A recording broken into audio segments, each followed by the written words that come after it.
Hi, there's a conversation you need to be having, and you need to be having that conversation, and you've been putting it off maybe for weeks, maybe for months. Maybe it's with your partner about something that's been building up for a while. Maybe it's with a parent about a boundary that you need to set or maybe reinforce. Maybe it's with a colleague about something that they might have done that might have hurt you or rubbed you the wrong way. You know you need to say it. But every time you think about starting that conversation, something stops you.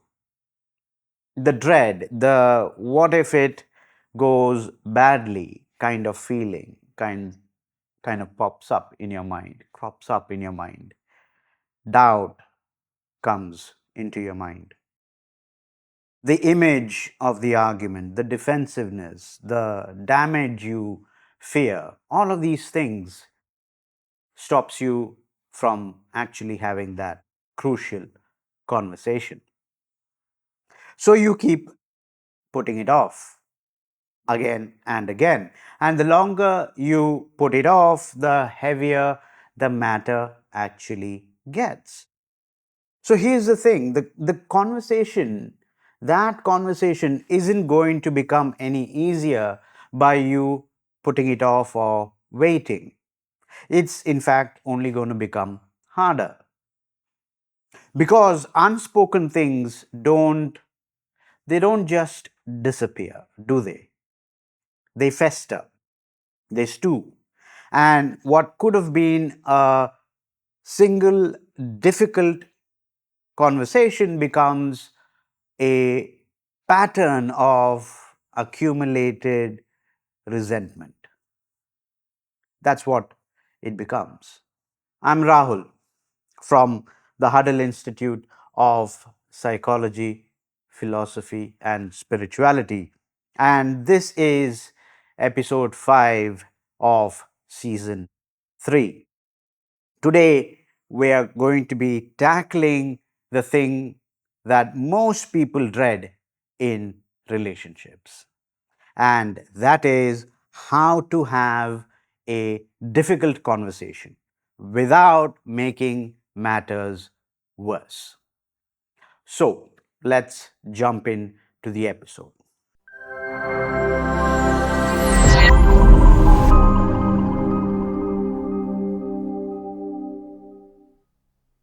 Let's be absolutely honest about why difficult conversations are difficult. Why are they so hard in reality? It's not because we lack the words. Most of us know what we want to say. We've kind of rehearsed it a million times in our heads. So, what exactly is the problem? The problem is that the stakes feel enormous. The stakes feel very, very high. When you bring up something difficult with someone you really care about, you're risking the relationship, aren't you? You're risking their reaction. You're risking an argument that might make things worse than they already are. There is always that risk. So, what do? We avoid, we hint, we drop maybe passive aggressive comments, we bottle it up and pretend everything's fine until we can't pretend any longer. And then it becomes, or then it comes out in a way that's far more damaging than it needed to be in the first place. And here's the systems thinking piece. As you know, we are integrating systems thinking in this entire season across all episodes. So here's the systems thinking piece for today's topic. Every time you avoid a difficult conversation, you're making a choice about that system. You're choosing to maintain the current system, which might be comfortable on the surface, but is kind of quietly corroding or eroding trust, connection, and mutual understanding underneath. Remember this, and I want to emphasize what I'm going to just say right now. Avoidance is not neutral. It's an active decision that you're taking which shapes the contours of your relationship with the other person. But here's the other side of the whole picture. Having a difficult conversation badly can also damage the entire system. Bringing up something important at the wrong time, for example, in the wrong way, or when your nervous system is flooded. These things can create more damage than the original issue to begin with. So, that is also there for you to consider. So, the question is not just should I have this conversation? The question is, how do I have this conversation in a way that moves the system forward rather than making it worse? Worse for you and worse for the other person involved.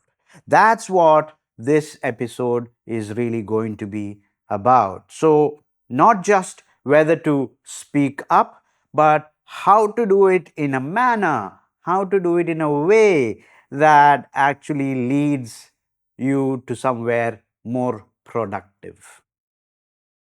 We are going to look at the psychology of why difficult conversations go wrong, the conditions that need to be in place for them to actually go right, and then perhaps we will look at some practical framework you can use to navigate through conversations with care and intention.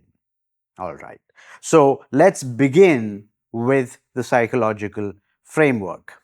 Let's start by understanding what actually happens psychologically when we kind of attempt a difficult conversation and why most of the time it goes sideways. Let's begin with that. When you're about to raise something difficult, your brain registers it as a kind of social threat. Okay, not a physical one but a psychological one. The stakes, however, still feel very similar. Even though it is not a physical threat, the threat that your brain feels is very much similar, whether it is physical or psychological. You're risking rejection here when you bring up the topic. You're risking conflict. You're risking the other person's disapproval or anger. These are all things that can happen when you want to have a difficult conversation with someone. By the way, your amygdala doesn't distinguish between physical danger and social danger at all. It activates the threat response in both cases, and that is something to bear in mind. Your heart rate will increase, your muscles will kind of tense up, your blood flows away from the frontal prefrontal cortex, the area that is responsible for clear thinking, empathy, nuanced communication, etc., etc., and it flows towards the limbic system, which is focused really on survival. That's what happens when you are just about to enter a difficult conversation. This is why difficult conversations often go wrong.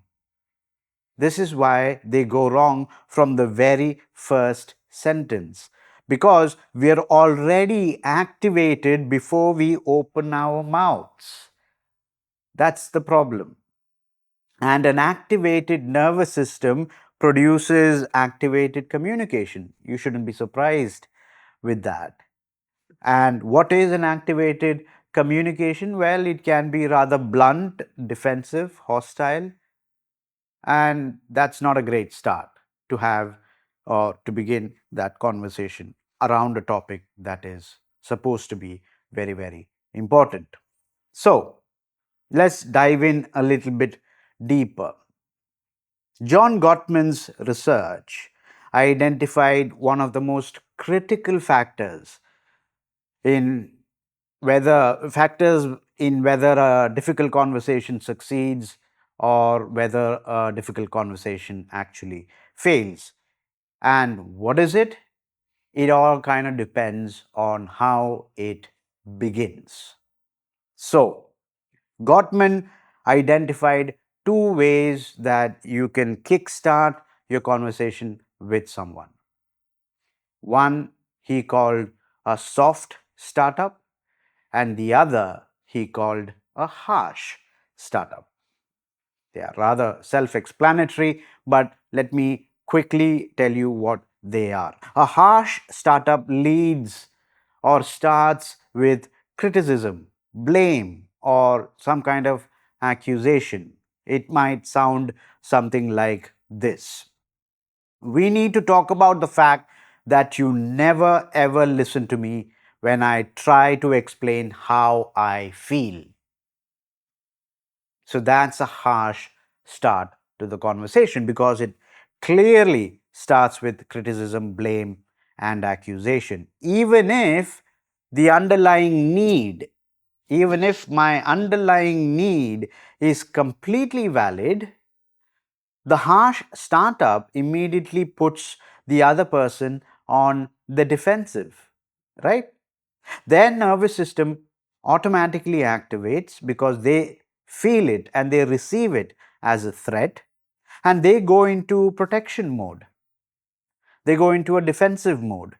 And now you're in a fight and not a conversation. A soft startup leads with the speaker's feelings, the specific situation, and a clear request. So it might sound something like this. Let me read out a soft startup. I've been feeling disconnected from you lately, especially when we talk about our future together. Can we please find some time this week to really sit down and talk about where we are about this, where we are both with respect to this topic? That's a soft startup. Same underlying need, but a completely different system outcome, right? So the research that Gottman conducted shows that how a conversation begins predicts its outcome with remarkable consistency. And I'm going to emphasize here, a soft startup creates conditions for the other person to listen, to engage, and to collaborate. Whereas a harsh startup creates conditions for defensiveness and escalation. This has been shown time and again in research findings. Now, we'll also talk about the role of vulnerability here because it is a very, very important aspect of what we are talking about. So, here's what makes soft startups difficult. We just understood that soft startups have got a much better chance of you having a good, fruitful, and productive conversation with your partner or with whoever you're having a difficult conversation with. However, why is why is it so difficult for us to actually start with that soft startup? Why do we often begin our conversations harshly? That's a question that's worth asking and to ponder on, and we'll try and answer that question right now. This is what makes soft startups so difficult, and that is soft startups require vulnerability. It requires vulnerability from your side. Criticism or criticizing someone feels safer than admitting you are hurt. Simple. Criticizing someone else is a lot easier and feels a lot safer than you exposing yourself and showing your need and showing your hurt feelings. Blaming feels more powerful, right? When you blame someone else, you feel more powerful than saying, I need something from you. But vulnerability is where connection lives. And I'm emphasizing that. We need to understand that vulnerability is absolutely the place where connection lives. And it's also paradoxically where influence also lives. It's much harder for us to defend against someone's genuine pain rather than genuine pain than when we are up against their accusation. So when someone is accusing you, it's fairly easy for us to be defensive and push them away.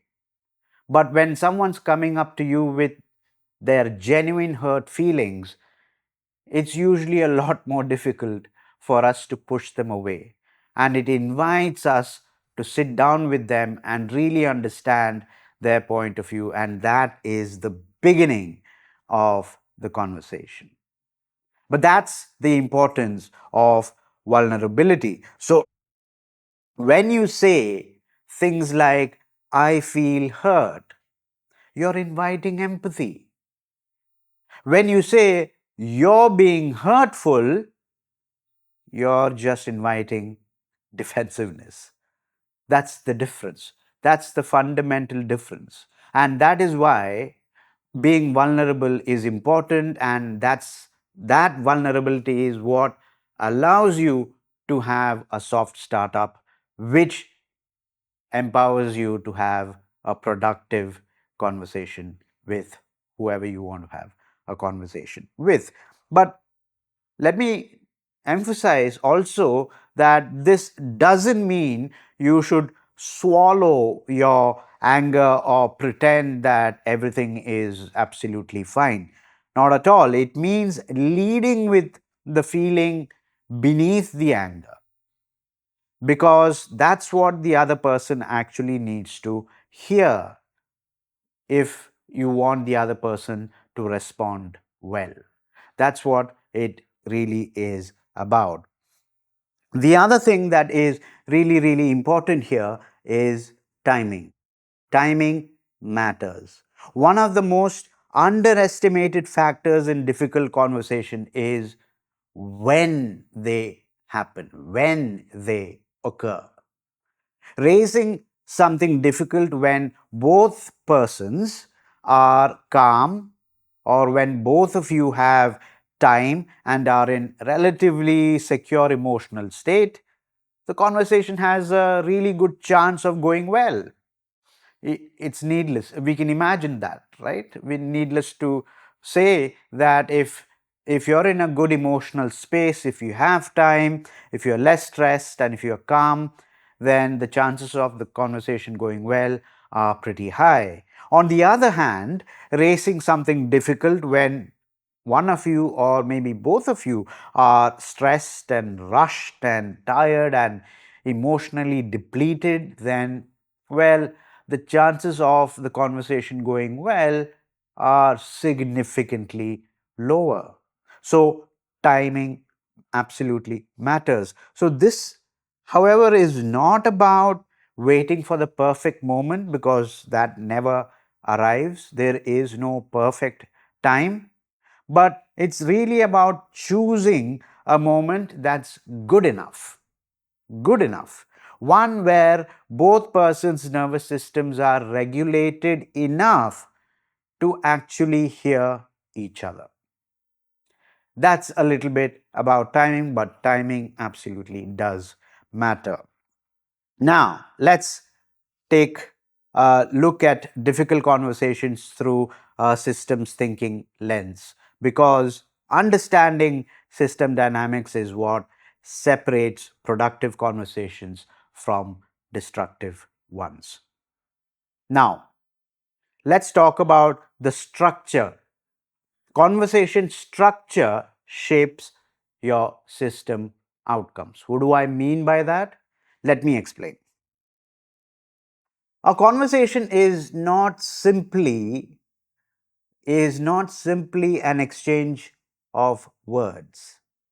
You might think it is just simply exchange of words between individuals, but it's not. It's an interaction between two nervous systems, two sets of histories, two sets of needs. There are lots of things that are being exchanged and not just words, right? So it's an interaction between nervous systems, histories, and needs. And the structure of that interaction, how it begins, the emotional tone, the pace of it, all of these things create different system outcomes. So it's not as simple as I say something, the other person says something back to me. A conversation that begins with a soft startup creates what we call an open system. Information flows in both directions. Both people feel safe enough to share their issues honestly and share their concerns honestly. New understanding then becomes possible. However, a conversation that begins harshly creates what we call a closed system, right? Defenses go up, information just does not flow smoothly. Both people kind of shift into self protection mode, defensive mode. The conversation confirms existing narratives, existing narratives rather than challenging the existing narratives. So the structure isn't just packaging, it's the system that we are talking about. Now, here's something really, really crucial that I want you to take away from this episode. In any conversation, both people are influencing each other at the same time. That might seem like an obvious statement, but it is something that needs to be analyzed at greater depth. Both people are influencing each other simultaneously at the same time. Your tone affects the other person's emotional state. Their emotional state affects their response. Their response affects your interpretation. Your interpretation affects their your next statement, and then the cycle continues. This is once again circular causality in real time. A conversation isn't simply person A speaking and then person B responding. It's a continuous feedback loop happening moment to moment. That's what we need to really understand here. And what this means is that you don't just use or choose your words, you choose your emotional tone, your body language, your pacing, all of which signal safety or threat to the other person's nervous system. The choice is in our hands in terms of how we use these tools to whether pose as a threat to another person or whether we are presenting ourselves as safe to another person's nervous system. Now, even in conversations that go off track, even in conversations that go off track, there are real moments, what John Gottman calls repair attempts, where the system can shift direction. Let me explain by what we mean by repair.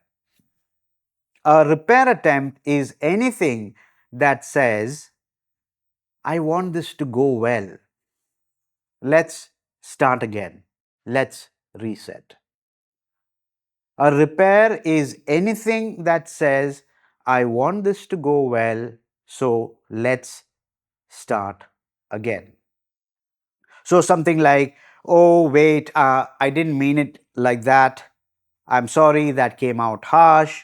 Or something like, what I actually mean is, or can we slow down a little bit? I feel we are escalating. These are all ways, these are all leverage points. These are moments where the feedback loop can be interrupted and redirected instead of falling into the loop of escalation. The key insight from systems thinking is this: you don't need a perfect conversation. Far from it. You need a conversation with enough repair attempts to keep moving forward despite inevitable stumbles. You don't need to have a perfect conversation. You just need to have one with enough repair attempts to hold on to the conversation, even in moments of inevitable stumbles that you're going to have in or while conversing with the other person. Not every moment is a good time. Not every moment is a good time to have a difficult conversation, and systems have states of openness and closure. It's important to understand that. What I mean by that is, when the system is open, both people are, as I mentioned before, calm, they are connected, they have time, they have space. Difficult conversations can actually land well. The system can absorb new information and then it can adjust. However, when the system is closed, one or both people are kind of stressed, they are flooded, or emotionally they are in a bad place, they are defended, the same conversation will be received completely differently. Completely differently. It'll be interpreted probably as an attack, a criticism, or even as a threat. So, reading the system state before you begin is one of the highest leverage skills you can learn to develop in yourself. Let me repeat that because it's important enough to be repeated. Reading the system state before you begin to have a conversation is one of the biggest or highest leverage skills that you can develop. It's not about waiting forever, it's about choosing to speak when the system can actually hear the both of you. So you must have we've talked about the ability to read a room. I'm sure you must have heard about your ability to read a room. When you enter a room, can you understand the emotions of people without necessarily asking them? In a very similar way, your ability to kind of read the system that you are in with your partner is one of the highest leverage skills that you can have, to understand whether are you in an open system right now or are you in a closed system right now. Because if it is in an open system, your arguments and your discussion and your conversation will land well. But if one of you are stressed and the system seems to be rather closed, then perhaps not the greatest time to have a difficult conversation, because it may not exactly land very well with the other person. So, understanding and reading the state of the system is one of the highest leverage skills that you can develop. And it does not mean that you keep waiting forever. It is simply about choosing when to speak, when the system can actually absorb both of you who are involved in the conversation. Now, let's talk about some practical examples here to drive home the point. We do this in every episode. So let me just show you how this plays out across different contexts. Let's take the first one, the romantic example, romantic context, the unmet need. Suppose there is Priya, who has been feeling rather lonely in her marriage. Her husband has been working very long hours, and when he's home, he's still on his phone, on his emails, and she needs to really raise this matter with him. Now, the harsh version of starting the conversation might sound something like this: "You don't care about this family. You're always on your phone. When are you actually going to be present with us, with me, and with everybody else?" That could be a harsh beginning to the conversation. And if she does that, the this immediately would activate defensiveness in her husband. He feels attacked. The conversation immediately turns into a fight over whether he's a bad husband or not. The soft version might be, "Oh, I've been feeling really disconnected from you lately, and I miss you. Can we talk about how we can create more time for each other that actually feels like a connection?" That is a soft version of beginning the conversation. Again, the same need expressed completely differently, same frustration underneath, but the soft version creates conditions for her husband to hear what she wants to say, to feel her pain, and to want to respond to what she is saying. So that's an example of the harsh and soft versions playing out in a couple context. Let's look at another context of co-parenting. So Marcus needs to talk to his co-parent about their teenage child skipping school. He's anxious, completely anxious about it, and he's been putting it off for weeks. The harsh version uh, via text message late at night could look like something like this: "Did you know Jake has been skipping school?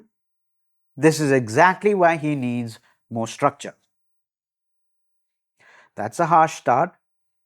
The soft version, in person, at a calm moment: "I found out Jake has been missing some school days.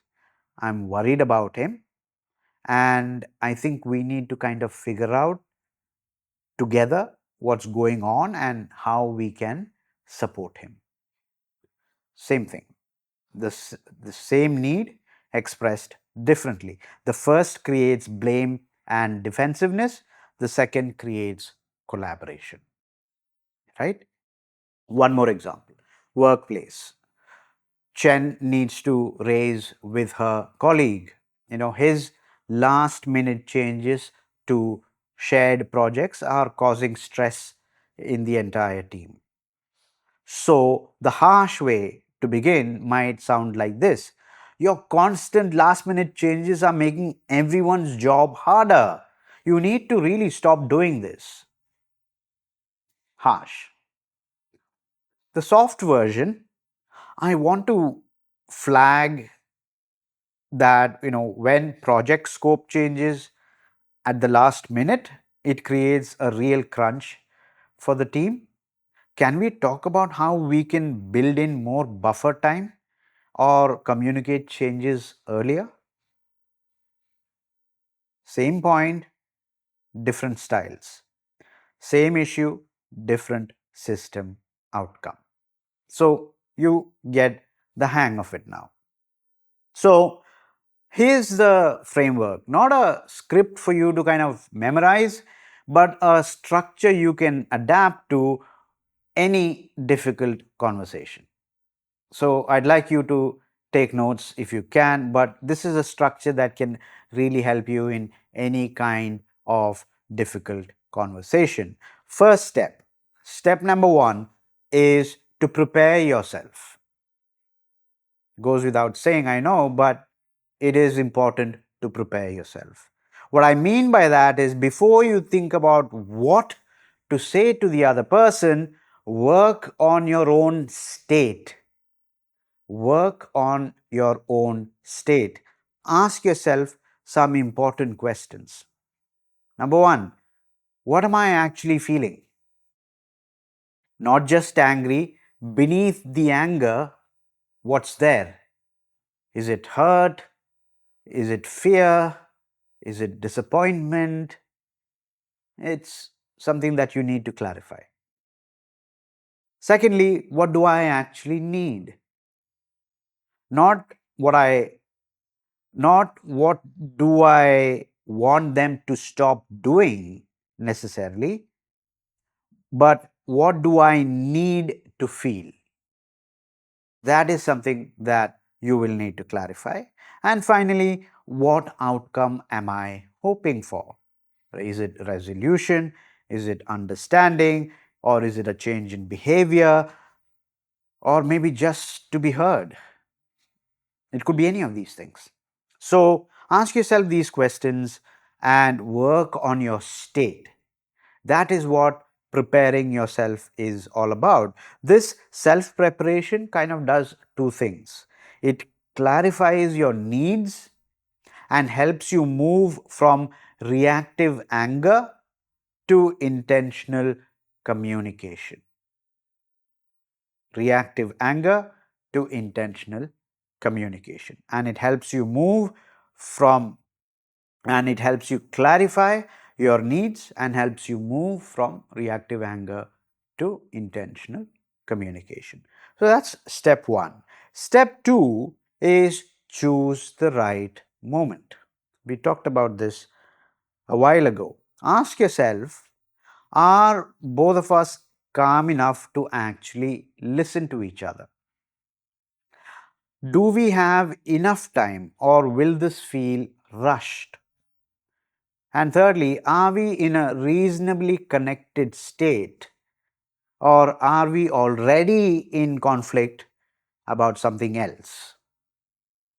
Ask these questions to understand whether you are in the right moment, in the right framework. If the answer to any of these is a no, it's not the right moment then. If the answer to any of these questions is no, then it's probably not the right time. Choose another time, but commit to a specific time. Don't let not now become never. Don't do that. But perhaps choose another time when you can tick these questions in the affirmative. So that's step number two. Step number three is begin with a soft startup. We talked about this too. And use this structure that I'm going to just give you right now. A soft startup will usually sound something like this. I have been feeling blank, which is the emotion, about blank specific situation. I need blank specific request. So let me repeat that. I have been feeling ABC, which is the emotion, about XYZ, which is the situation. I need EFG, which is your specific request. So that's a good soft startup. And some examples are I've been feeling overwhelmed with household responsibilities. I need us to sit down and redistribute tasks so neither of us is burning out. That's one example. Another one is, I've been feeling anxious about how things are going at school. I need us to check in with child's name together and really listen to what's going on for the child. Another example might be, I've been feeling undervalued when my input gets overridden without discussion. I need us to agree on a process where decisions that affect the whole team involves everyone. So these are just some examples of contextual soft startups. Now you notice a simple pattern here. You notice that there is no blame, there is no accusation, no you always, you never, nothing of that sort. Just your feelings, the situation, and your need. That's the pattern of a good soft startup. Your feelings, the situation, and your need. Three things that you need to focus on, and then you'd be good to go with a good soft startup. That was step number 3. Step number 4 is listen more than you speak. I'm sure you've heard this before. We've got 2 ears and one mouth, perhaps for a good reason. So listen more than you speak. Once you've raised your issue, stop talking about it. Give the other person some space to respond. And let me emphasize that this is where a lot of us fail. This is where a lot of us fail. We raise our issue and then we immediately defend our position even more by adding more and more evidence. We just keep on piling it on again and again and again, one after the other. But that shuts down the conversation entirely. So once we've presented our case, our situation, our feelings, and our need, leave the space open for the other person to respond instead of putting on more defensiveness and evidence to support your case. So listen, really, really listen, not to kind of rebut, but to really understand their perspective, the other person's perspective. You might hear something surprising. You never know. You might learn that the issue looks completely different from the other person's angle, from the other person's perspective. So listen carefully. Step number 5, validate before problem solving. This is important. Before you jump into solutions, make sure both of you feel heard instead of simply jumping into solutions. So, what you're saying is that you felt I was criticizing you when I brought this up. Is that right? That's validation. Validation doesn't mean agreement, it means I understand your experience. I understand your experience. It makes sense given your perspective. That's what it really means. Once both people feel genuinely heard, solutions become possible, right? Before that, you are, well, basically simply arguing, right? So, before you jump to solutions, make sure you both feel heard. And something like validation is what is really, really important. And it really means that you understand the other person's experience and and it makes sense given the other person's perspective. That's what validation actually means. And until then, do not jump into solutions because without that, you are simply just arguing. Step number 6 is problem solve together, not against each other.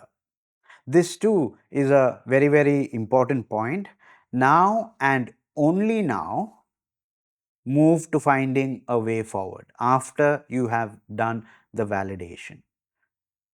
After one person has validated the other person has validated the other person, and you both feel that you've heard each other out, that's the point of moving forward. Frame it as collaborative.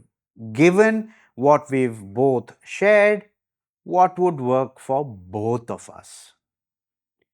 That's what is important. Not here's what needs to happen, right? Instead of that, what can we create together? What can we create together? This positions you as allies working on a shared problem, not opponents fighting over who is right and who is on the wrong side. So, problem solve together and not against each other. Step number 7 is make repair attempts when things go off track. Off track. We talked about what repair attempts are, and you take my word for it. Difficult conversations are difficult as they are, and they will go off track more often than not, and that's absolutely normal. The conversation, any conversation, it won't be perfect. When you notice escalation happening, by for example, when you notice rising tone, or when you see defensiveness, or when you see the other person shutting down, then step in with a repair attempt. I think we are getting heated. Can we pause for a moment? I didn't mean that the way it came out. Let me try again. I love you. I don't want this to turn into a fight. So, can we start again? These are all leverage points. These are all ways to repair and to cut off and interject any escalation that might be on its way. So, these moments are not failures, they're the leverage points that keep the conversation moving forward. They are the way to me, they are the ways to keep the conversation moving in the right direction. So, repair attempts are super critical. And the last and final step, step number 8, is follow up after the conversation. This is also super critical. A difficult conversation doesn't end when the conversation ends. Check in later. It's very, very important. So, how are you feeling about what we talked about the other day? I've been thinking about what you said, and I want you to know I heard you. What this signals is that the conversation actually mattered to you, right? This signals that the conversation was important and the conversation mattered to you, that it wasn't just a one off event, but an investment in your relationship. And you need to show that. So, follow up after you have had that difficult conversation. So, that is the eighth and final step. So, we are now coming to close of this episode, and as far as this episode is concerned, here's what I really want you to take away from what we've discussed so far. A difficult discussion is not necessarily a confrontation. It's basically an invitation. It's an invitation for both people to understand each other more deeply and to adjust the system in a way that works better for everyone. So it's not necessarily a confrontation. The difference between a conversation that heals and one that damages isn't whether it's difficult or not. It's how it begins, how it's structured, and whether both people feel safe enough to be absolutely honest within the conversation. That's what is important. You don't need to be perfect for this. You need to be intentional. You need to lead with vulnerability instead of blame. You need to listen at least as much as you speak, if not more. And you need to make repair attempts when things go sideways, because they usually do. The systems thinking lens here is simple, but it's still very, very powerful. The structure of your conversation is not just about how you communicate, it is the system you're creating. A soft startup, genuine listening, and collaborative problem solving creates an open system. Open system where change actually becomes possible. On the other hand, a harsh startup and defensive responses create a closed system where nothing actually happens, nothing shifts, nothing transforms. So choose your structure and choose it before you open your mouth. Choose your structure and choose it before you open your mouth. That is what we had to talk about in this episode about difficult discussions and how to have them, how to lead them. In the next episode, we are looking at apologies, specifically the difference between apologies that actually repair damage and apologies that are simply just words, empty words, performative, defensive, and ultimately hollow. And why, we will also look at why "I'm sorry you feel that way" is probably one of the most destructive phrases in the English language. But that's all for our next week's video. Coming back to today's discussion, if you've been putting off a difficult chat, a difficult conversation, let me know in the comments what's actually stopping you, and has anything in this episode helped you think about how to approach it differently. Drop your comments below, subscribe to our channel if you haven't already, and then like and share our channel and our content with as many people as you possibly can. I'd be grateful. And before I leave you, I'd like to inform you that we now have our very own podcast show, which got launched on the 27th of January, and it's called the Huddle Institute Podcast Show. I know, not the most original of names, but that was my creative threshold at that time. Anyway, new episodes drop every Tuesday morning, India, 8 o'clock, 8 a.m. And do check it out. It's available across all podcast applications. Do check it out and give it a listen. If you like what you hear, then don't forget to like, subscribe, and share the show with your friends and your family. That's the Huddle Institute podcast show, available across all major podcast applications and platforms. So that's it for today. Thanks for watching and thanks for staying with me. And I'll see you in the next one. Ciao for now.